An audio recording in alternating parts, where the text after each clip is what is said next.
Khan right of access to information کے signature programme حقائق کے ساتھ آپ کے ساتھ حاضر خدمت ناظرین. سائنس کی اصطلاح میں امپیکٹ فیکٹر کہا جاتا ہے.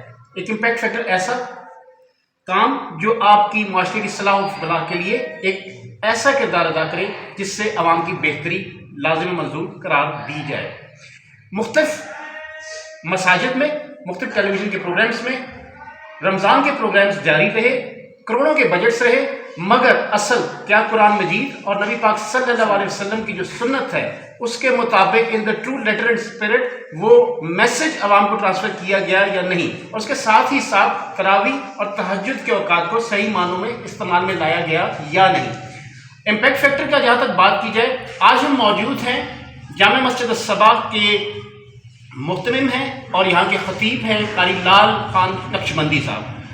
کسی تعارف کے محتاج نہیں.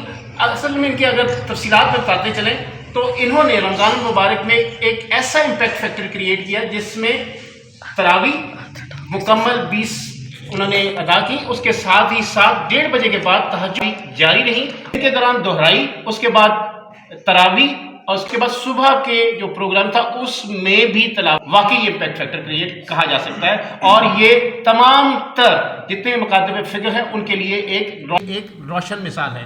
قاری صاحب، سب سے پہلے ہم آپ کو اپنے پروگرام میں خوش آمدید کہتے ہیں. قاری صاحب بتائیے گا کہ آپ کے ذہن میں یہ آئیڈیاز، یہ جو ڈیجیٹل ٹیکنالوجی متعارف کرانا اور دیگر تفصیل بتائیے گا کیسے آپ کے ذہن میں آیا اور کس طرح آپ نے اس کو مینیج کیا. بسم اللہ الرحمن الرحیم. سب سے پہلے طاہر بھائی میں آپ کا شکریہ ادا کرتا ہوں. آج سے لے کر اشراق کی نماز تک قرآن مجید کی تلاوت، مخصوص آیات کا مفہوم اور کچھ چیزیں، یہ چیزیں جو ہوتی رہیں، پروجیکٹر کے ساتھ ہو، ٹیکنالوجی. جی ظاہری بات ہے ہمیں اس حوالے سے آئے روز جس طرف ہماری ٹیکنالوجی جا رہی ہے، ہماری نئی نسل کا رجحان ہے. میں نے یہ جو چیز دیکھی ہے کہ بالخصوص جو فجر کی نماز کے بعد اشراق کی نماز تک جو ایک پروجیکٹر لگا کر ایک پورا وہ معاملات رہے تو الحمدللہ لوگوں پہ بہت زیادہ اچھا اثر پڑا. اور یہ صرف مسجد میں بیٹھ کر لوگ جو ہے اس سے استفادہ حاصل نہیں کرتے رہے، بلکہ یہ چونکہ آن لائن بھی معاملات رہے اور پورے محلے میں اور جہاں تک وہ پیج لوگوں کے ساتھ تھا تو وہاں وہ ہمارے ساتھ قرآن مجید کی تلاوت میں بھی اور سارے معاملات میں ہمارے ساتھ رہی.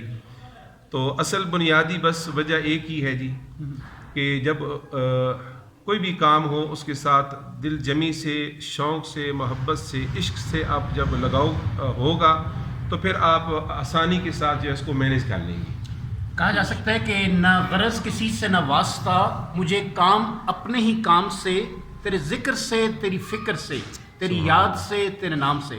قاری صاحب کا ایک اور ترا امتیاز بھی یہ رہا ہے کہ ہمارے ایک نابینا بھائی بھی ہے اور ماشاءاللہ حفظ انہوں نے کیا ہے، ان کو بھی انہوں نے صبح کے پروگرام میں بذریعہ بریل کے تھرو یہ اس کو قرآن مجید کو تلفظ اور بہترین انداز میں ایک اس مقصد کی پائے تکمیل کو یہ لگے رہے. اس حوالے سے قاری صاحب بتائیے گا اس سے یہ آپ کے ذہن میں کیسے آیا یہ سب کچھ، اور فقید یہ آپ کی مثال ہے، قابل مثال یہ واقعہ. اصل الحمدللہ میں ناظرین کو یہ بتانا چاہوں گا کہ ہماری اس مسجد میں ایک ادارہ بھی ہے، مدرسہ مہریہ ضیاء العلوم، جو کہ فیضان نظر ہے پیر طریقت حضور قبلہ پیر سید حسین الدین شاہ صاحب، جو ہمارے پیر و مرشد بھی ہیں. یہ سارا فیضان ہمارے جو ادارہ ہے جامعہ رضویہ ضیاء العلوم کا ہے. تو اصل جو سارے معاملات ہیں وہ وہاں سے فیض ہے اور یہ الحمدللہ جاری و ساری ہے. تو چونکہ یہاں پہ ادارہ ہے، یہاں طلباء بہت سارے ہیں اور یہاں پہ میں ایک بہت ضروری بات بھی سمجھوں گا بتانا بھی. میرے ایک ساتھی ہیں عاطف شہین صاحب، وہ بالخصوص انہوں نے میرے ساتھ مشاورت کی اور یہ جو پروجیکٹر اور یہ پروگرام جو اور تہجد کی نماز کا، وگرنہ میں تو یہ سننے میں آ رہا ہے کہ تراویح بہت لوگ اس میں قرآن مجید بھی سننا پڑھنا مشکل سمجھتے ہیں، لیکن الحمدللہ ثم الحمدللہ جب ایک ذوق ہوتا ہے، آپ شوق سے جذبے سے کوئی کام کریں تو پھر اس کا اثر لوگوں پہ بھی ہوتا ہے. لوگ بھی پھر اسی شوق سے جذبے سے، ایک ہوتا ہے ظاہری طور پہ دکھلاوا اور ایسا معاملہ، ابھی یہ جو معاملہ ہوا اس میں بھی میں نے آپ کو یہی کہا کہ اس کو صیغہ راز ہی رہنے دیں، لیکن آپ نے کافی دنوں سے محبت فرمائی کہ نہیں آپ جو ہے وہ اس پہ ضرور بات کریں.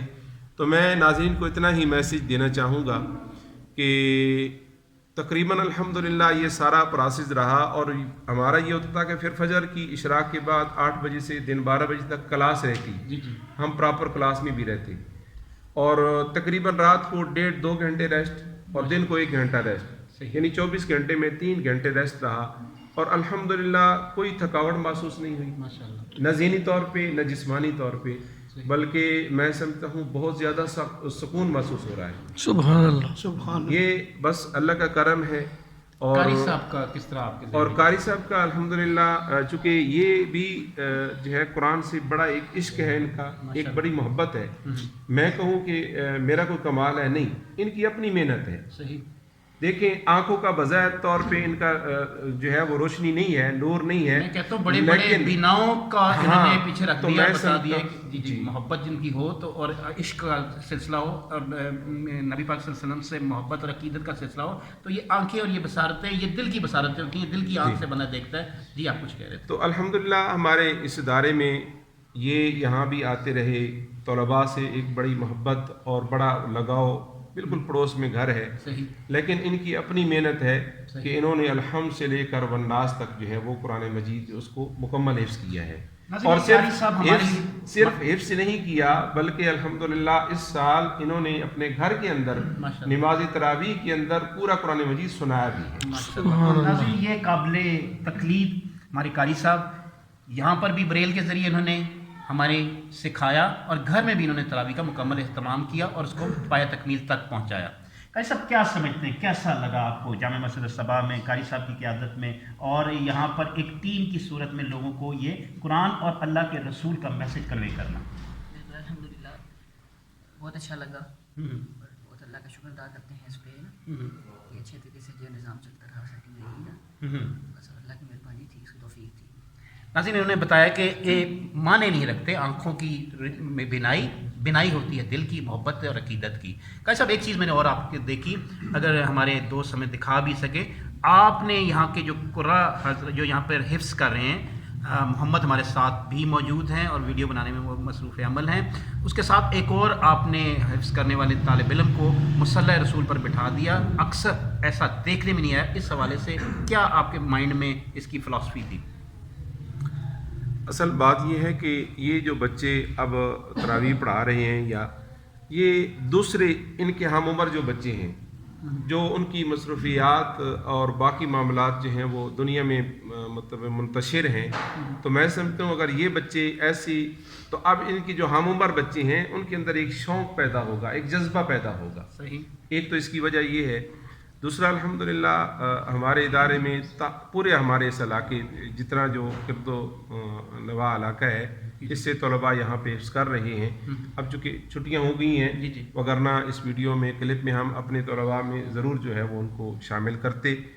تو آخر میں چونکہ ویڈیو لمبی ہو جائے گی، اتنا ہی آپ کا شکریہ ادا کرتا ہوں. آپ نے محبت فرمائی اور آپ کو اللہ تعالیٰ دارین کی سعادتیں عطا فرمائیں. ناظرین یہ وہ چیزیں تھیں، ہمیں سمجھنا ہے کہ ہمارا جو خاتمہ بالایمان اور ہماری آخروی منازل جو ہے اس میں بہتری، یا اس میں ہم نے پایہ تکمیل تک پہنچنا ہے، یا اس میں کامیاب ہونا ہے.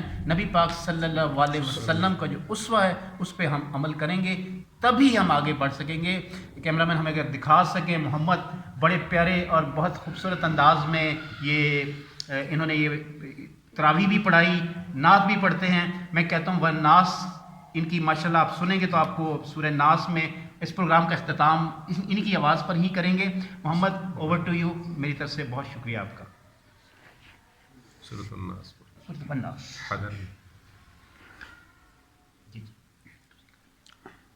اعوذ باللہ من الشیطان الرجیم، بسم اللہ الرحمن الرحیم. قل